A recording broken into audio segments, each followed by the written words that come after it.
Hello, all. Good morning, good afternoon, good evening, whenever you're watching this episode, and welcome to the Goddess Project podcast. Today, our episode is going to be about the Amazons. And so, of course, our episode is titled, Of Course, the Amazons Exist. And so, I'm going to spend this time talking about the Amazons a little bit, of course, well, a lot, sharing with you some of my own images from museums. So if you're listening to me on Spotify or anywhere else where you get your podcast, that's okay. You can always go over YouTube and just kind of scroll through to see some of the images. Sorry, that was. So in Greece, I'm in Corfu still in Greece, and every now and then there is a guy or a couple of guys that drive around selling things from their trucks, and they use a megaphone, so I can hear it perfectly. I can't tell if you can hear it over the microphone, so hopefully you can't. But he literally just drove by my gate, and I was like, um, so hopefully you didn't hear it. That's all right. So back to Amazons. We're going to be talking about Amazons. Most importantly, though, we are going to talk about, did they really exist? And so my answer is yes. I mean, the title is there. And also then why did we think of them as a myth for so long? And did they really lose the battles with the Greeks? Okay. So spoiler alert, they did not. Okay. But we're going to talk about all the sort of historical data and the way that the Greeks became both obsessed with them and obsessed with conquering them, and particularly obsessed with destroying them. And this episode has come out of so many museums have pieces, pediments, because the Amazonomachy was the battles with the Amazons, was such a topic for many of the Greek males, of course, Greek male gods. It was such a topic to elevate or show the conquering of the Greeks, particularly over these women. And we're going to talk about what these women represented, but particularly over these women. It had sort of this double meaning, not only patriarchy, literally, where men conquer women or men conquer powerful, independent women, but also the ways that the Greeks reassured themselves that they won their battles every time. Okay. And I've seen so many of these in pieces, of course, different pediments and on the sarcophagi and all these pieces everywhere. And they are so brutally violent that every time I see them, I think to myself, what were people thinking? What were women thinking? But what were people thinking? Like, when they went to a temple or they went to different spaces and they kept being bombarded with these images of violence against women. So we're going to talk about that, because I think the psychology of that, the way that the psyche is manipulated by that, I can't speak for the ancient Greeks to know whether or not they did it for sure, but certainly they were aware of propaganda.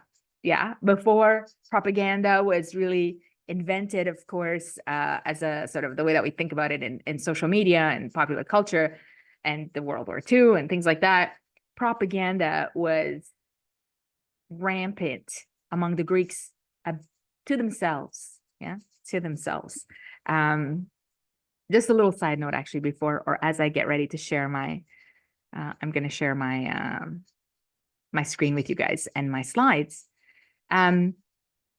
One of the things that I found fascinating is I was on, some of you know, that I was on a cruise ship, and I was doing lectures for the cruise ship, particularly around Pompeii and things like that.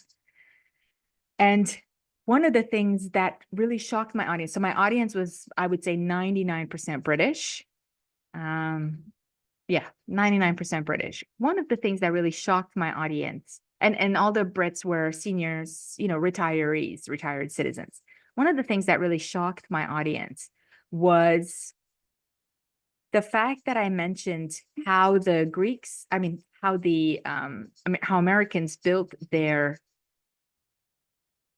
republic around the Romans, right? That really shocked them. There was a few of them that came to me afterwards and were like, wow, I never really thought of it that way, that the Americans built themselves as modern day Romans and that they built a, kind of a modern day republic.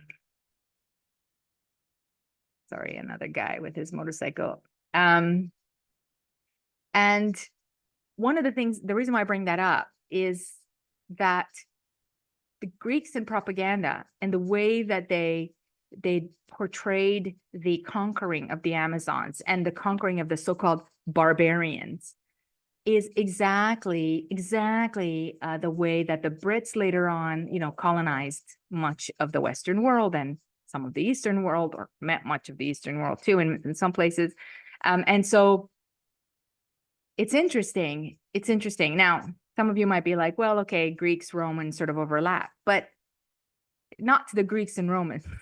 Maybe the Romans didn't care so much, but the Greeks certainly saw themselves as the pinnacle of civilization, as the beginning of civilization. Everyone else was a barbarian, an outsider. And that mentality carried through the British and British colonization. And of course, because much of American culture comes out of the British colonization, or the British move to the so-called New World, that then inspired, the Roman aspect of American politics. And so when I think about this, it has relevance today. It has deep, resonating relevance today, particularly around the way that men feel about women, misogyny, domestic violence, metaphorical violence, which is overcoming the independent woman, this whole movement that's happening on social media around single women who don't want to be mothers, and the whole sort of abuse that they're receiving, and the whole, what's the guy's name? What's that dude's name? That talks a lot about the way real men should be. Andrew something, the guy that was hiding out in my home country of Romania. Anyways, this idea, right, that we've gotten soft because we allow women to be powerful, independent, etc.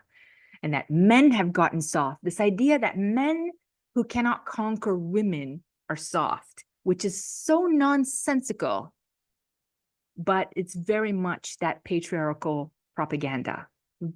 You don't need to conquer women. In fact, there needs to be no conquering. There are many civilizations, and we've talked about the Cretans last time, but there are many civilizations that thrived for thousands of years without the conquering between biological sex in this case, or gender roles or things like that. So I think the Amazons are not just symbolic of this race of women, or several different cultures of women that were independent and had all of this agency in their lives, but I think that they were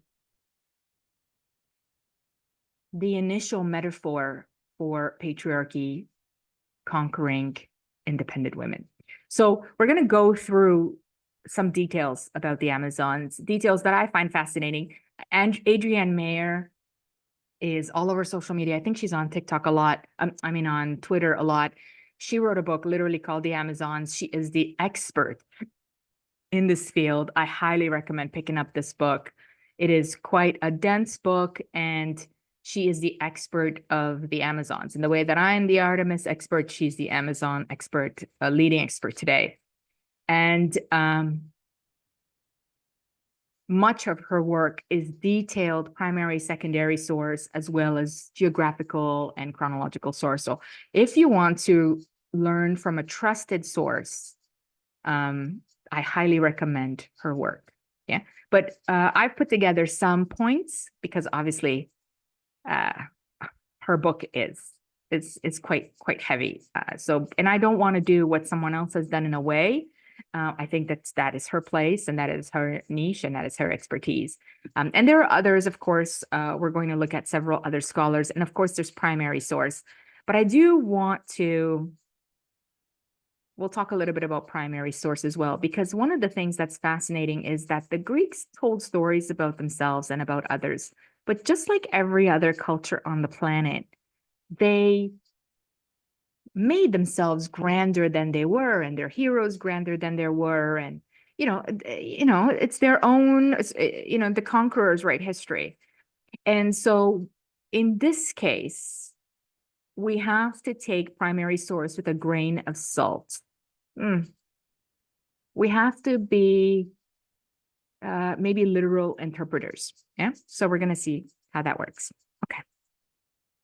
So let's begin. So much of these images are my own images. They are, what do you call it? Images. So for example, this image I got at the Corinth Museum. And as you can see, first of all, there is this figurative way of demeaning, demeaning or putting down or shaming Amazons. And one of the ways that they do this is by pulling on the hair. And so you very rarely, in fact, I can't think of one pediment or statue in which one warrior pulls the hair of another warrior. So this is a depiction of a male-female fight, that there's something about pulling hair. Usually the Amazon is on her knees or on a horse or something like that.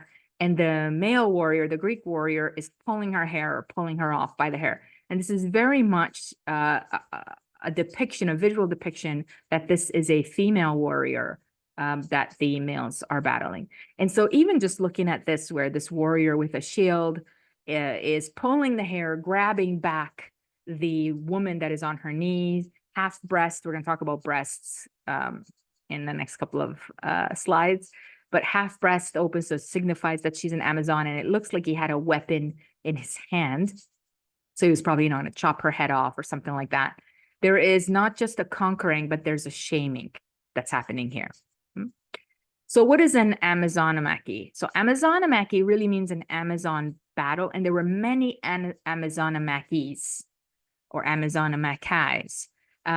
It's really constant battles or several battles between the Amazons and the Greeks. And as you can imagine, these were popular subjects in the ancient world, right? And the Amazons refer to a nation of all-female warriors, but we're going to see that there's a few different interpretations of this. What does it mean to be a nation or a tribe of all-female warriors? Now, Homer, so we have Homer and Herodotus, who are two scholars who name these women. Interestingly, though, Homer in the 8th century BCE, so almost 3,000 years ago, mentions them as Antianerai, which are those who fight like men. Yeah. And Herodotus calls them androctones or androctones, which means killers of men. So we don't have in the earliest period, we don't have the word Amazon. We have a word that defines them as those who fight with men or those who kill men, or men killers. Yeah. The classical Greek, so later we have this classical Greek term Amazoi. And Amazoi translates to either breastless or full-breasted, or not touching men. Amazoi has this kind of amazos. Amazos is breastless. And so A is without. Mesos is a variation of mastos or breast. And so because of that term, Amazoi or Amazos, early classicists, actually even before early classicists, we start to have this idea that the Amazons don't have a breast, which is kind of weird. So we're going to talk a little bit about breasts in a little bit, because it goes from male killers or women who fight men, those who fight men, to this fascination with breasts, breastless, breastful, breasted. There's one that talks about not breastfed, right? So this kind of tradition. And then we have Marcus Justinius, who writes much later, And he says he's the one that first alleges that this means, this whole thing with Amazonian breast, it means that they were cutting off one breast or burnt a breast in order to be able to shoot an arrow. Yeah, which of course, I mean, so it's such a silly thing to say. Fascination with breasts, men's fascination with breasts. Such a silly thing to say because number one, there is no depiction, not one, in which an Amazon does not have a breast. Not one depiction. So that's just empirically wrong. You know, Marcus Justinus is just uneducated and untraveled, it seems. And number two, anyone who shoots an arrow, anyone who's ever shot an arrow, I've shot lots of arrow, I've done lots of archery, many of you have done archery, you know that that the breasts have nothing to do with archery, and that you could learn to, because you're not shooting the arrow with your elbow in front of your breast. I mean, it's just silly. It's just silly. So anybody who was hunting, anybody who was using archery for anything, and of course the Romans have a whole archer section in the military, would have known that you don't stick your arm right in front of your boob and that your boob does not get in the way. But anyways, I digress. Yeah. So Marcus Justinus is one of the first that starts talking about this. And then we have, for example, Philostratus, who talks about, that it might have meant that they were not breastfed. And of course, Adrienne Mayer, like I said, she suggests that all of this is a false etymology, and that, of course, they had breasts, and of course, they didn't cut one off, and of course, they didn't burn one off. Yeah. But according to the scholar Lefkowitz, Amazon women were famous for hunting on horseback alongside men. They would wear men's clothing, and sometimes you see that in the depictions of the Greeks, and even fight in wars. So they were hunters and warriors, mostly while they were so-called virgins. And virgins, remember, means not married in the ancient world, not with a hymen, right? So as long as they were unmarried, so before they were married, they were young maidens, and so they would participate in military action, and they would train, and they would fight alongside men, and they would ride horses like men. And we know that there is a large population of women warriors, and we're going to talk a little bit more about it, all over the Scythian world, the Thracian world, the Black Sea area, the Balkan world, and when we go down to the Middle East and modern day Iran, across Persia. So we're going to talk a little bit about these women warriors and how so much of that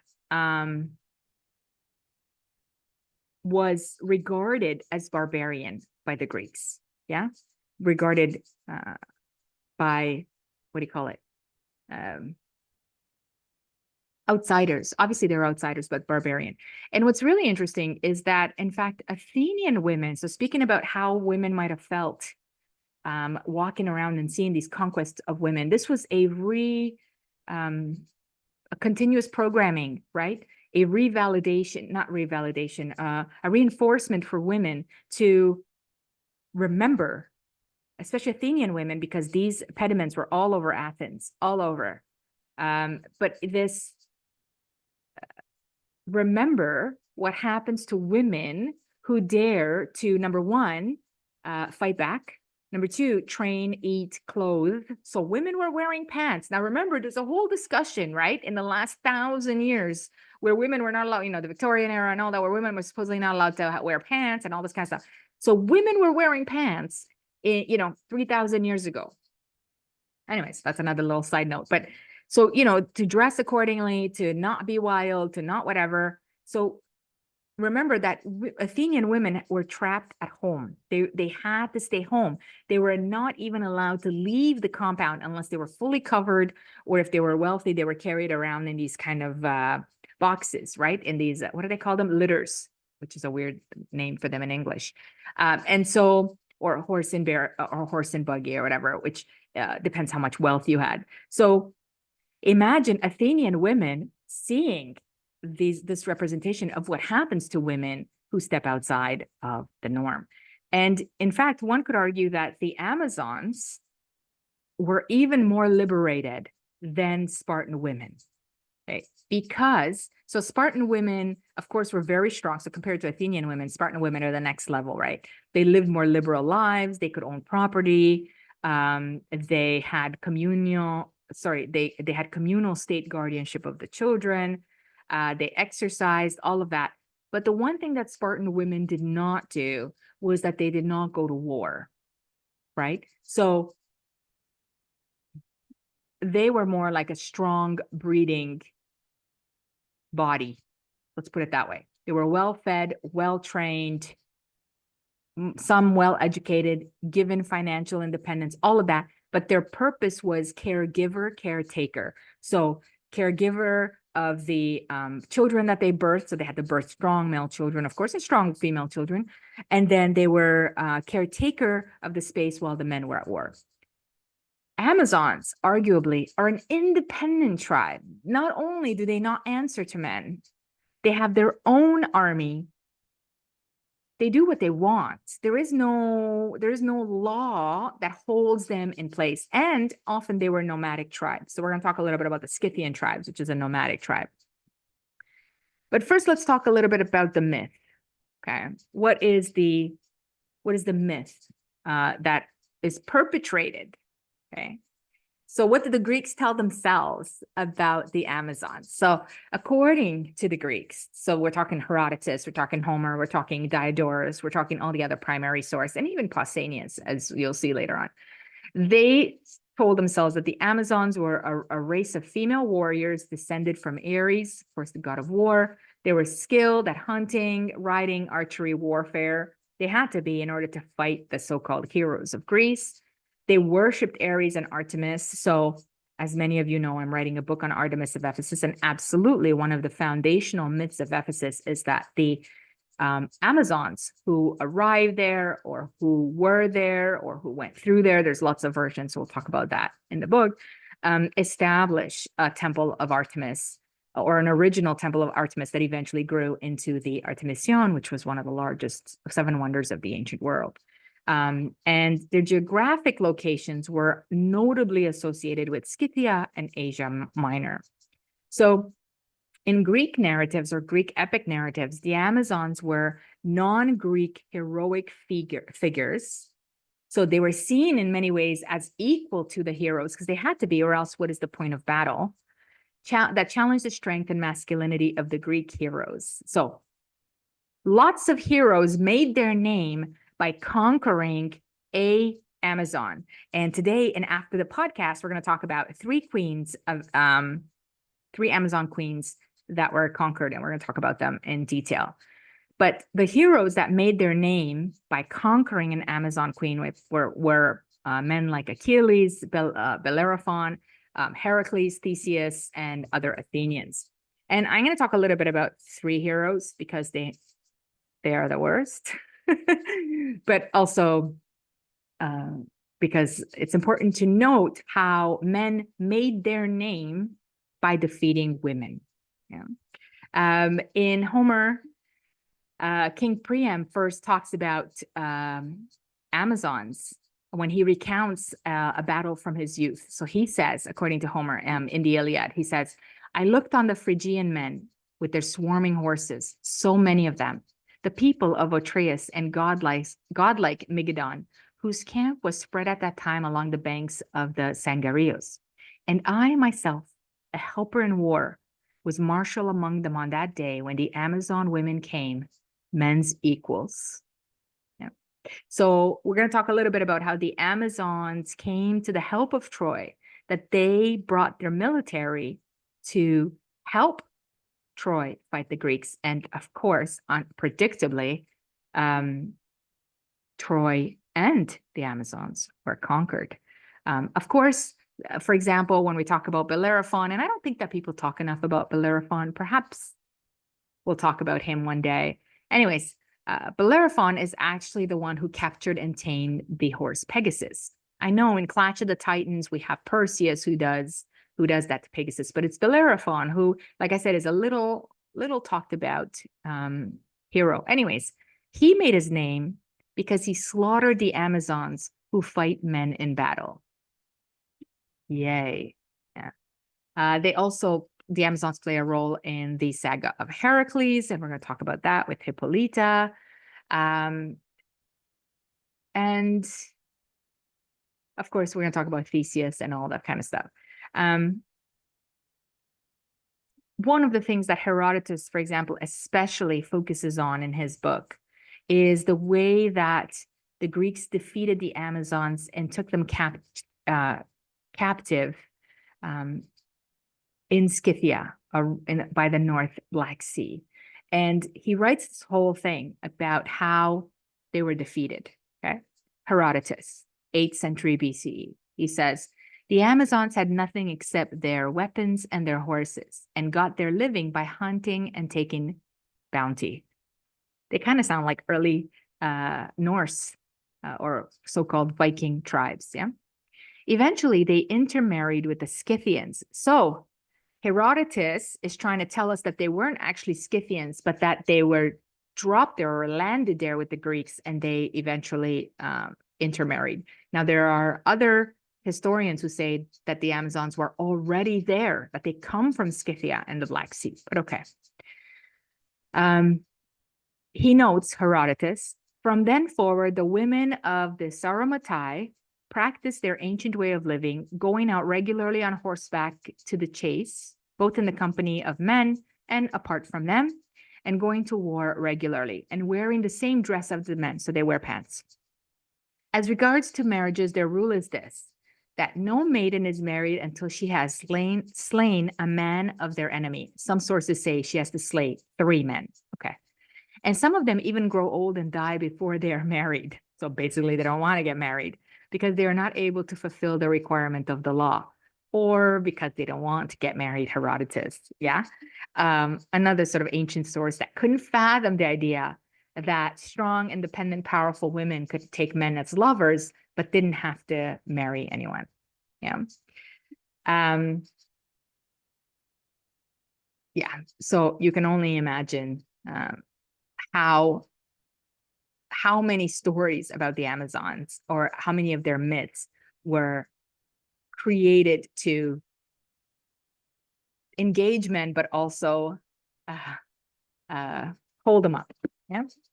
So talking about breasts, I think we've talked a little bit about breasts and not breasts. This idea, of course, comes out of that translation, like I said, of the word Amazon. So we have no depictions of Amazons with fewer than 2 breasts. We have several depictions. We have actually many depictions of Amazons, like I said, in lots of art. Here in this image, you see one of the most popular statues of Amazons. They're also, after that, and here you see an Amazon on a horse, and we see them a lot on vases as well. Lots and lots of ancient Greek, from red figure vases and on, lots of vases that have an Amazon either on them by herself, or she is being defeated by some Greek hero on there as well. And then, so what I'm saying is that we have enough images to say with certainty that none of them cut off their breast. The other mystery about the Amazons, which is fascinating, that sort of becomes legend. It's, again, rumored and then becomes legend. It's propaganda. It's this idea that they didn't want to have any male children, and that if they got pregnant, so they would go out. There's lots of these stories that they would go out into the villages or seduce men, or attack men and assault men, and then they would get pregnant. They'd pregnate themselves, and then if the baby was a boy, that they would somehow either throw him out, or go and give him back to the village, and that they only kept the girl babies. Again, this is pure fiction, pure fiction. Now, there is some historical data that says that there were warrior women's groups that were independently women only. What I mean by that is that they traveled, fought, lived, only women. But you don't, yeah, I don't even know what to say sometimes. You don't have to go through the process of birthing to recruit women warriors. I mean, you can imagine that in the ancient world, so imagine you have a group of let's say 100 women warriors, okay? And they're a tribe and they go off and they pillage and they fight, they do whatever they want. They live how they want, they live by their own rules. It's a dream. These women, for these women to get pregnant is already, right? Because, you know, you don't get pregnant on the first time, which means you have to go at this for a little bit and hope that you get pregnant. Then to carry the baby, so 9 months of a battling warrior tribe, 9 months, you've got, let's say, 10 women pregnant, just kind of walking around with you. Are they riding on horseback? Maybe. And then the birthing of this, maybe you actually might need more than 10 women. You might need 20 women to make up enough of your force.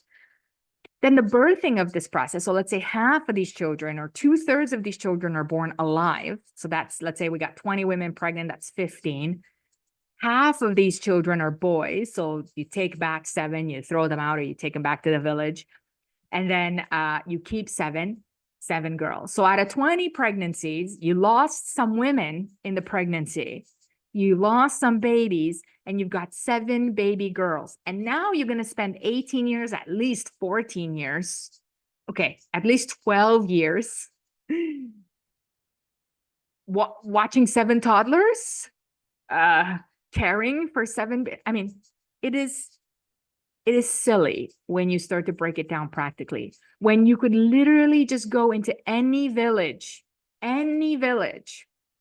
and ask for volunteers, because you can guarantee there'll be at least 7 girls or women in that village that feel, you know, disenfranchised, that are abused, that are not getting any, whatever, that will volunteer to train and fight in the tribe. So what I'm saying is, these rumors, which make it into popular fiction, which make it into film, which then make it into sort of, oh yes, you know, when they did this, it almost becomes like the pseudo fact. You know, people tell me all the time, well, you know, yeah, you know about Amazons, right? And I'm like, yes. And they're like, oh, you know, they used to go into the village and just have sex with whoever. And then and I'm like, no, just think about what that would take to raise these girls, when you could just ask for volunteers and there would be a ton of them. And because you don't have to cut off a breast, you just have to train, right? Think about all the women, even the Athenian women, not that the Amazons conquered Athens, but even the Athenian women, think about the recruiting of how many think about how many slaves, women slaves, would have been in these places that would have gladly joined the Amazons, learned to train themselves, and fought. Yeah. So hopefully after this podcast, that whole idea of cutting off the breast is now not real for you anymore. And the idea that they went in and that they seduced men and blah, blah, blah, and they threw away male children is now also dispelled for you. Yeah. So let's go briefly over the heroes who kill women. Heroic killers of women. So I said Theseus, Achilles, Heracles. These are the 3 that I really, really do not like. And in the order that I dislike them, yeah, we're going to talk about them. So I dislike Theseus in a way that is, I would say I dislike Theseus even more than I dislike Apollo. Okay. Yes, that badly, my friends. Yes. And then Heracles, I'm feeling a little more sympathetic towards him. But still, doofus. And Achilles, who I'm torn about because, yeah, again, he's a complicated figure, but you know, he ain't no hero. So these 3 men made their names particularly, or made part of their heroic names. They did other things. They killed other people, you know, not just women, but particularly they had to, almost like they had to kill Amazons. So they had to kill women, but women who were worthy of a fight. So of course they killed lots of women, like their militaries killed, or their, you know, Heracles kills his whole family. You know, he kills his own children. He kills lots of people, but he kills lots of female monsters and things like that. But that's just part of everyday warfare back, in these stories for these storytellers. And so killing an Amazon or overcoming or conquering an Amazon was one of those like check marks of like getting your hero degree. Yeah. So Theseus is very famous. And we'll talk about this later on and after the podcast about Antiope and Hippolyta. So Theseus is very famous for accompanying Heracles on his 9th labor, and he either elopes or abducts Antiope. And after the podcast, I'm going to show you a statue from the Museum of Eritrea that I've never seen before, in which Theseus is abducting Antiope. Antiope is either Hippolyta's sister or Hippolyta herself. Again, we'll go into more of that detail later. She's taken by Theseus to Athens. And there's this fantastic story that the Amazons themselves invaded Athens, or invaded Greece, certainly, resulting in this famous legendary Attic War, in order to take back Hippolyta that Theseus stole. And of course, this leads to this ends in their defeat. They're defeated, blah, blah, blah, blah, blah, blah. So the kidnapping of by Theseus of Antiope is the most popular topic for any of the Amazonomachyes. And they are the topic for all of the pediments, so many of the pediments.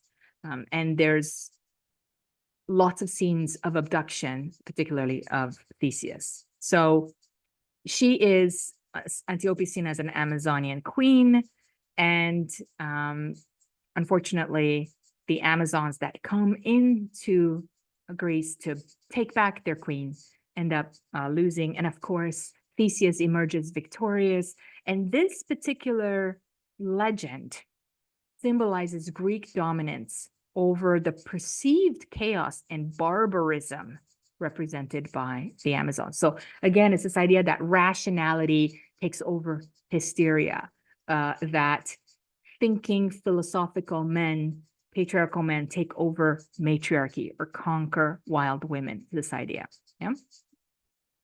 And then we have Heracles. Heracles, so during his 9th labor, he was tasked with, by Aristeus, he was tasked to retrieve the golden or the royal girdle of the Amazon queen Hippolyta.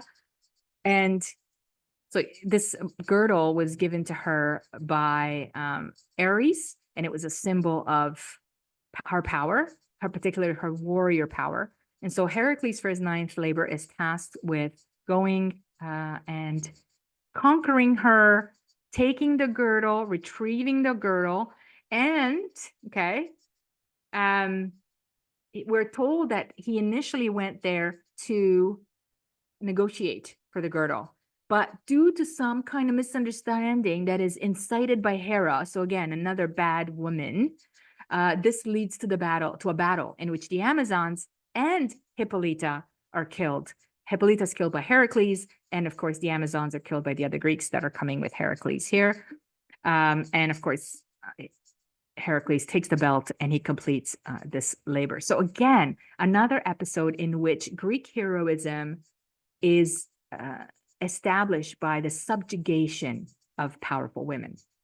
And lastly, we have the most messed up one. And like I said, we'll talk about it in more detail after the podcast. But we're talking about Achilles and Penthesilea. Yes. So Penthesilea is the queen of the Amazons that comes to the aid of the Trojans, right? So she comes to Troy, she's got her own military, etc. And Achilles goes out to fight her and he kills her. Okay. He overcomes her, he kills her, blah, blah, blah. But according to some versions of the myth, as he's killing her or holding her dead body, and I'm going to show you, and after the podcast, I'm going to show you a statue from a museum that is not yet published. So this is why I like to keep it in the Patreon side, which is sort of a private space, more or less, a supporter space, of Achilles holding the dead body or the dying body of Penthesilea. And he's struck by her beauty and he falls in love with her. In the moment, he falls in love with her and he is struck with profound sorrow and admiration upon her death. I mean, are we kidding? Are we kidding? So this encounter highlights the Amazons' valor, their beauty, their strength, their honor, but ultimately they are defeated at the hands of the Greeks. So what I'm saying to you all is that they have to be worthy of conquering, and they were. But let me tell you, they were not really conquered. But in stories, in the legends, in the pediments, in the depictions, those who conquer get to build. Yeah. So the depiction of Amazon battles become common. Late antique to post-classical architectural sculpture shows them everywhere. There are tons. So Apollo at Eretria, the Temple of Apollo at Eretria has a pediment. The Athenian treasury at Delphi has a pediment. The Hephaestum in Athens had a pediment. The Temple of Zeus at Olympia had a pediment. The Temple of Apollo at Pasai, of which this is the pediment right here, which is up in the mountains. The mausoleum at Halicarnassus, and even the temple, the Artemis temple in Magnesia, although I'd like to see that pediment to see how that's depicted. Because again, Artemis is the goddess of the Amazons, and I have a feeling that pediment probably looks a little bit different, but I have not found any pictures of it yet. So in my search with Artemis mapping of the temples, I'm sure that I'll find it, and at some point I'll share that with you. What's really fascinating about much of these depictions was that after the Persian Wars, these battle scenes gained greater and greater significance. And many of the Persian warriors were feminized, were made to look like feminized Amazons. And there are two reasons for that. Number one, in the Persian army did recruit women warriors. They did allow women to become warriors, women to be part of the military, and women to fight. So after the Persian Wars, the Greeks began depicting this Amazonomachy more and more and more in propaganda for their defending not just the Amazons, but also the Persians. And they feminized the Persians to demean them in the same way that the battle scenes with the Amazons are demeaning. Okay, so this is very much what happens in colonized America to the Native Americans. The Native American men, because they had long hair and because they weren't, who knows, particularly bulked up, and because the conquerors were the only ones to tell the story, feminized the indigenous men in America, and in fact, in Canada, Australia, anywhere, right? Feminized these men, even though these are warrior men, okay? Riding horses, without saddles and using arrows skillfully and all this kind of stuff, but feminize them as a way to demean them. So what I'm saying here is, and you already know, I mean, it's not a shock to you, that feminization of men is a tool to keep men in check in patriarchy, to keep men subjugated in patriarchy. That is, you must behave in this way to be a man. Any other ways of being a man are unacceptable. In the case of the Greeks, they're barbaric, they're outsider, they're wild, they're weak. They're soft and weak. Those are two things you don't want to call a man, right? So this is as old as 3,000 years old. It's not the norm. It's not the norm. Patriarchy is not the norm of our system. It is just the most recent system that we have, okay? So some people will be like, well, this is the way it always was, men, women, blah, blah, blah, or how this all meant. No, okay? There are many other systems of existence in human history. This one is only about, 3,000 years old, 5,000 years old at best. Imagine we've been on this planet for 100,000, 200,000 years, and it's just the last 5,000 where we have lived in patriarchy. And even then, it really wasn't firm patriarchy until about 3,000 years ago when the Greeks really arrived, you know what I mean? And really established themselves. And the Romans really made it even worse, and so on and so on. So this is not a natural way for us to exist. It is just a system like capitalism, like communism, like feudalism, like all the systems that is crumbling now and will crumble, and a new system will emerge. And as you all know, who watch this episodes with me, matriarchy is emerging. Matriarchy is the way forward. And if you haven't joined my Goddess Wisdom workshops through the Goddess Artemis Center, we talk a lot about matriarchy on there. And we're going to continue to do so in the free monthly workshops that we do. So matriarchy, in short, is not a reversal of patriarchy. It is a whole system. Anyways, that's a story for another day. Yeah. But patriarchy is not a natural order.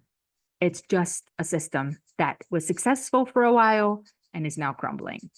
So the conquerors did get to write the story, but just like every other conqueror in the patriarchal system, all of it is crumbling. History is revealing to us more and more data, more and more research. We are uncovering more things all the time. And so the way that patriarchy has posed its propaganda for us is now coming apart.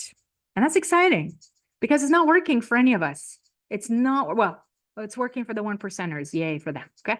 But it's not working for any of us. It's not working for many of us. And it's time that it's gone. Yeah. So thank you for coming to my little rant. Moving on. Oh, Athena. I wanted to touch upon Athena because another paradox. So I don't want this to be 2 hours. I'm so sorry, you guys. I try to stay at an hour, but sometimes I get a little sidetracked. So let's talk just briefly about Athena. I'm going to do a whole podcast on her. Two things. Last time, I can't remember on what it was on, if it was a shorts or one of my last episodes, somebody made a comment that, oh, I think it was on one of my Lilith episodes. Somebody had made a comment that since Eve is created by a man from man's rib and a male god, blah, blah, blah, so is Athena. And so I have a whole TikTok set aside episode, a little short, where I talk about the fact that that is not the case, that Athena has a mother and that Zeus just swallows her. And then, of course, she jumps out of his head. Hephaestus cracks his head open and she comes out of his head fully armed in her armor. But, and this is maybe something I will touch upon in the Athena episode and in one of my Athena courses through the center.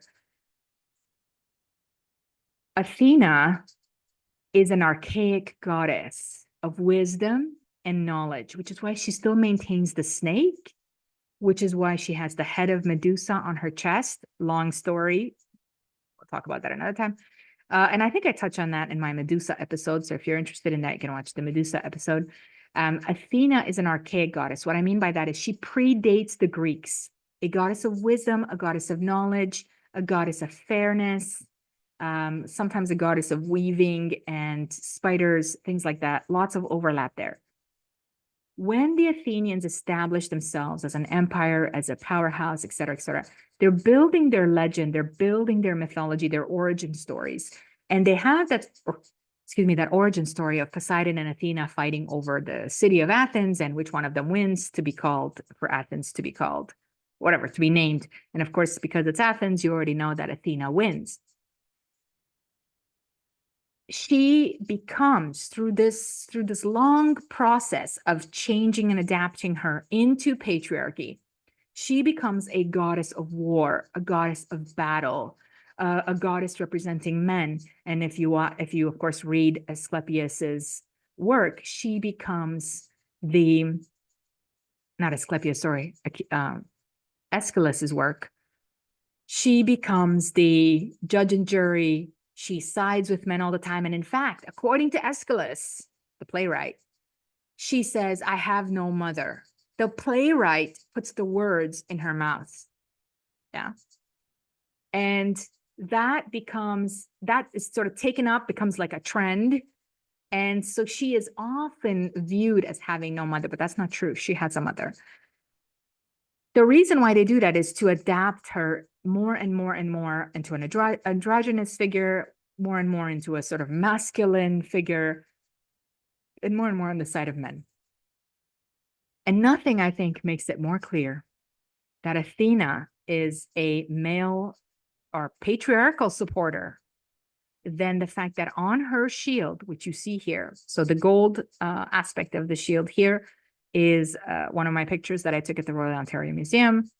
It's a replica, of course. But on her shield, not only does she have the head of Medusa, which, like I said, is a long story of taking over the wild women, the independence of women, the protection of the fearsome. Anyways, but on her shield, she has the scenes of an Amazonomachy. Okay, and so we see how powerful this image really is to the Greek psyche. So this is on the shield of Athena Parthenos. It was sculpted by Phidias. There's lots of copies, lots and lots of copies, and depicts the fallen Amazons. Yeah. And Athena Parthenos, of course, was this massive statue inside the Parthenon, which is now lost, of course, and it had this shield. So the reason why I say that, and there's some in the background here, different copies of the shield itself, but I think this gold one is probably one of the best copies. And there's some designs, as you can see here. So if you're just listening to me, feel free to go over to YouTube anytime, no rush, or you can just Google Athena Parthenos shield. They're all the same, you know, so center is the Medusa, the Gorgon head, and then all around it is images of violence against women, women being conquered, women being killed, women being beaten down. Now, I'm not saying this to say that these are victims. I've just talked to you about how these are warriors and equal to the men.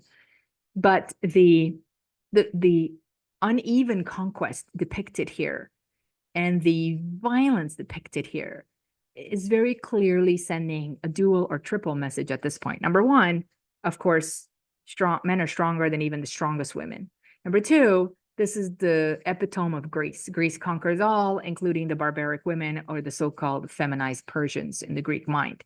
Number three, the very female goddess that is the protector of Athens carries a reminder to women, to the Greeks, to everyone of this conquering, of this so-called heroic battles or heroic winning on her shield, on the largest shield in the largest place in the main city of Greece. Okay, so there is, and my title for this slide is S.2 Athena, right? Very much based on S.2 Brute, which is the Shakespearean quote for Brutus slaying Caesar, stabbing Caesar in the back. And again, I have this weird relationship with Athena because I know so much of this is manipulated by men, but it's very, very difficult for me to, I don't know, form a connection with this divinity because of the way that she's been portrayed. In fact, there is only one statue that I found, and I'll post it on my Instagram. Maybe I'll even post a short of it. There's only one statue that I found at the Corinth Museum, where it's Athena without any shield and without any Medusa head and without anything, and she is holding an owl. And that was the one of the very few times that I've ever really connected to this goddess, because it really depicted her original purpose, her true self. Yeah. And so I'm working on it. Yeah.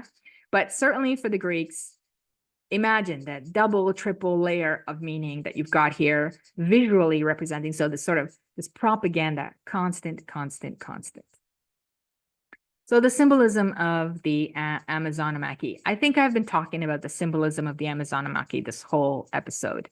But I thought I would share with you some of the interpretations of other scholars. So for example, according to scholar Bruno Snell, they say, for the Greeks, the Titanomachy and the battle against the giants remained symbols of their victory, which their own world had won over a strange universe. However, the battles against the Amazons and the centaurs, they continued to signalize the Greek conquest of everything barbarous, of all monstrosity, and of all grossness. Yeah? So lots and lots and lots of meaning. The Greeks had many depictions in which they conquered, but this particular was conquering the barbarian, the monstrosity, the grossness. In Quintus Smyrnaeus's Fall of Troy, he has the Amazon queen Penthesilea, who fought in Troy, like we said. She says, right? So he's writing. This is a historical fiction novel, and she says in that battle, not in strength were we inferior to men. The same our eyes, our limbs the same. One common light we see, one air we breathe. Nor different is the food we eat. What then denied to us has heaven or man bestowed? So it's basically the same, the classic Shakespearean quote, if you prick us, do we not bleed? It's basically the same idea in the Fall of Troy, which is a modern historical fiction. It's not ancient. But it's this idea that we are equal to you. We are equal to you in every way, in every way. So why are we denied equal rights? Yeah. Lots, another scholar, Josine Bloch, for example, suggests that the Amazonomachy provides two contexts for defining the Greek hero. Either the Amazons are a disaster from which the hero saves the country, like a monster, like all the female monsters I've done so many episodes on, or they express the hero's rejection of human sexuality in marriage and procreation.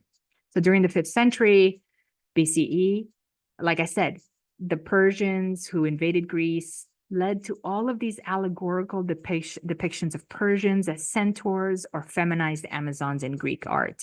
So there's this rejection of human sexuality because the Amazons themselves are depicted as warriors to be slain, but also monsters, outsiders. What's the word I'm looking for? Others. They're being very much othered in this sort of, and they're purposely sexualized and non-sexualized, right? It's very clear that they're women because that makes them something to look at, something different, but also that they're not strong enough to defeat men, right? As we've been talking about. So very, very, the clear symbolism of Amazonomachy's is this conflict between patriarchal Greek civilization and anything foreign or anything what we would call a gender transgressive woman.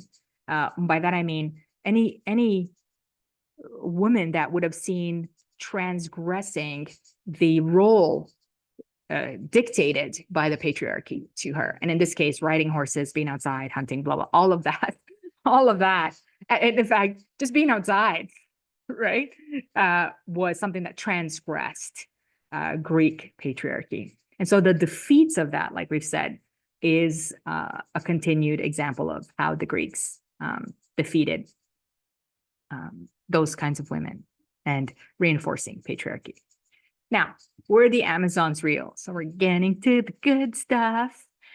I have on here, for those of you listening, at least 4 different articles that talk about the truth behind the myths of Amazon with Bethany Hughes, the discoveries that show warrior women were real by Derek Hawkins.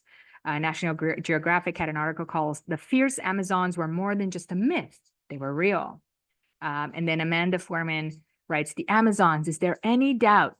Is there any truth to the myth?" Yeah. So Amazons were absolutely, absolutely real. And just a couple of days ago, there was an article going around in the Greek Reporter that, again, Bethany Hughes is interviewed there, And there is more and more and more and more evidence that Amazons are real. And that they probably came from the civilization that expanded around the Black Sea. And they're often referred to now in modern archaeology as Scythian nomad horsewomen.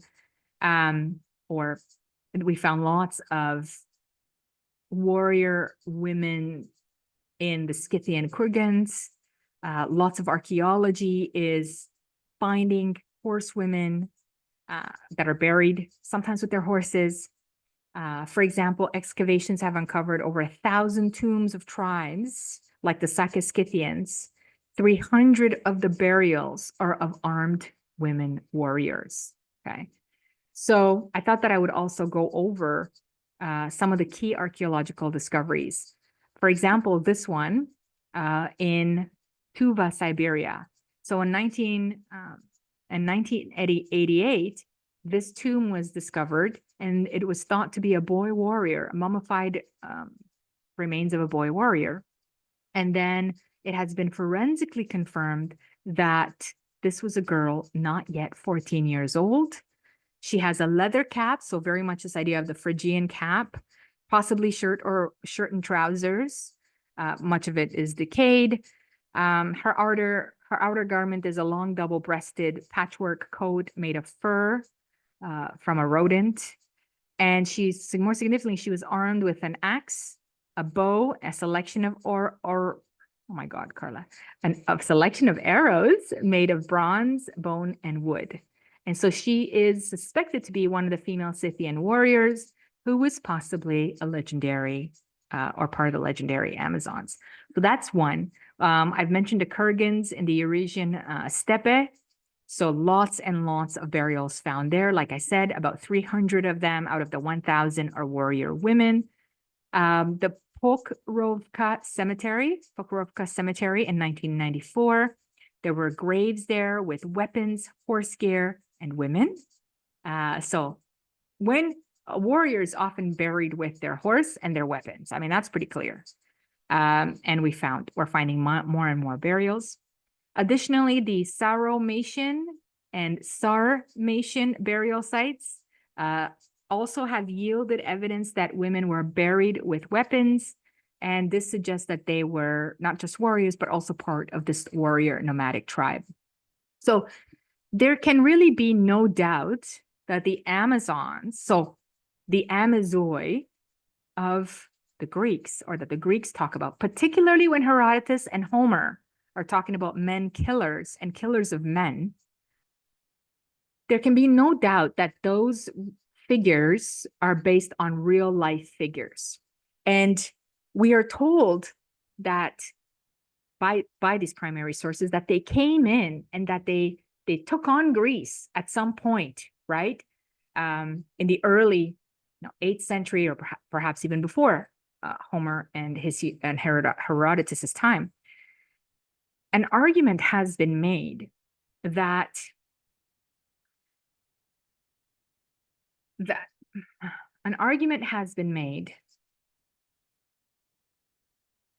these groups of women had a lifestyle that was being colonized by the expanding Hellenics, the Greeks, and that they fought back against patriarchy, that they fought back against becoming Athenian women stuck in their homes, and that they fought back against enslavement, patriarchy, okay? And so in many ways, and this argument is starting to build more and more. Adrian Mayer talks about this, because it's very clear, I mean, it's very logical that independent warrior women, nomadic warrior women tribes, or women that participated in the military and other groups, were not the kind of women that would then become a housewife for an Athenian. You know what I mean? And so it's not a far-fetched to imagine that these women, certainly all the women, but particularly these women, saw the changes that were happening or coming for women as the Greek or the Hellenic civilization started to expand north into the Black Sea region and even further, south into the Middle East, right? The lower Mediterranean, the Anatolia, right? All of those areas in which women had held power. So like I said, patriarchy is not a natural order. It's just a system that became popular and eventually became the norm, and now it's fallen apart. So it's logical that these women who are used to fighting, and like Homer says, killers of men, fighting men, would have taken up arms to defend their rights, to defend their spaces, but also would have, as many military cultures, would have come into Greece and other, trying to push back against their continued expansion. And there is lots of data and research showing that actually they did not lose, that they held back the Greeks, that they pushed back against the Greeks, and that they may have been part of the reason why the Greeks did not so easily expand north or into the Middle East. So their influence did, lots of influence all over. But the Amazons would have been part of that holding back the tide of the Greeks. Now, Herodotus might have been onto something, that eventually the warrior women may have settled in different towns, just like all the other, lots of conquering and warrior cultures, certainly nomadic cultures sometimes establish themselves or settle down somewhere. And they got married and had children. And so what I mean to say by that is that the concept, the popularity of these warrior horsewomen may have sort of slowed down, right? As the Greek Hellenization of all of that part of the world increased. But even today, in these areas and northern, North Asia, certainly Northern Europe, and certainly up in the Slavic, Eastern Europe, Northeastern Europe, the Mongols, other areas of the world, we have women who continue to practice not only horseback riding, of course, but warrior hunting, horseback riding. Yeah. Sometimes it's a sport, as you've seen some of the women that ride horses and shoot arrows, which is a fascinating sport. But some of that culture and some of that history remains. Now, I'm trying to think of how to say that right. So in that way, I would say they weren't defeated,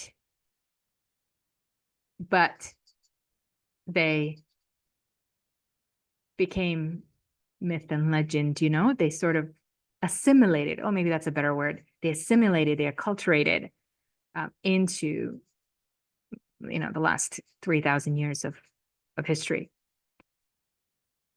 But I don't want you to think that these battle representations are accurate. They are the imagination of the sculptors and then repeated over and recycled over and over again. What I mean is that not all Amazons died in battle. In fact, many of them did not die in battle. Not all Amazons lost. Many, just like any other war or battle, many died on both sides.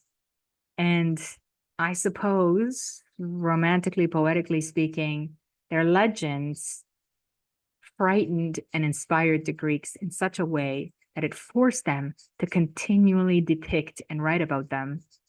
And that led to us knowing about them. And that led to us doing historical analysis, archaeology, digging, all that kind of stuff. And that led to us finding these warrior women graves, putting these things together. And here we are today talking about these warrior women. And so that then leads us to take up power to inspiration from these women that, like I said before, patriarchy and so-called binary gender roles, which the Greeks loved, this duality, are not natural, are not are not set in stone, are not rigorous. And that in fact, men and women and every sort of identity of men and women and depiction and interpretation and identification of self as within that range is what I mean is all humans can be anything that they want to be. There's no, I'm saying this too long, but it's basically there's no parameters, right? Based on your biology is what I'm saying. That means you're a woman or a man or whatever you are biologically, you can be a warrior, you can ride a horse. And they've been doing that since the beginning of time, I guess is what I'm saying is, yeah, sorry. I'm imagining the image, right, of women and men riding together, hunting together, doing all these things together. We're trying to put that into words. And I'm imagining women and men dressing however they want and experiencing their bodies and their selves and their identities however they want. And I'm imagining the ancient world based on all the data that has been collected to be a much more liberating space, albeit also violent and also problematic in some ways. So please don't, I'm not imagining a utopia, but in many ways, the ways that the ancients lived are the same way that we live today. That is, some people conform to something, some people don't want to conform to something, some people are open to all the things, some people are not. So, you know, the human existence remains similar today as it was 3,000 years ago, 4,000 years ago, perhaps even 10,000 years ago, who knows? So that, my friends, is the conclusion to the Amazonarchy. As I said, if you are one of my Patreon supporters, please go to the Patreon page. I will upload the 3 Amazon queens, which we're going to talk about in detail. Penthesilea, Hippolyta, and Antiope. And I'm going to show you a couple of statues that I found in museums. For those of you that are not on Patreon, that's all right. You know, it's no problem at all. I hope that this was an entertaining and interesting episode. And I hope that you think about Amazons a little bit differently now than you did at the beginning of the episode. And if that's the case, then I did my job. And I'm really, really glad that we had this opportunity. And I'm really thankful that you watched this entire episode and that you subscribe. And as many of you know, I'm on this mapping trip, this project for the temples of Artemis. So please share the podcast. We reached 2,000 subscribers today. I hope to one day have some form of passive income from YouTube because that will allow me to continue my research, to make more podcasts. You know how it goes. So if you know someone that might enjoy this podcast, please share it with them and let them know. And otherwise, I will see you in 2 weeks for our next episode. I haven't decided what it is yet. I have 3 options, but I don't want to tell you yet, just in case. Very, very exciting stuff still to come. So thank you. I hope that you have a wonderful, wonderful day, a wonderful afternoon, evening, whenever you're listening or watching to this. And I will see you all next time. Have a fantastic, fantastic day.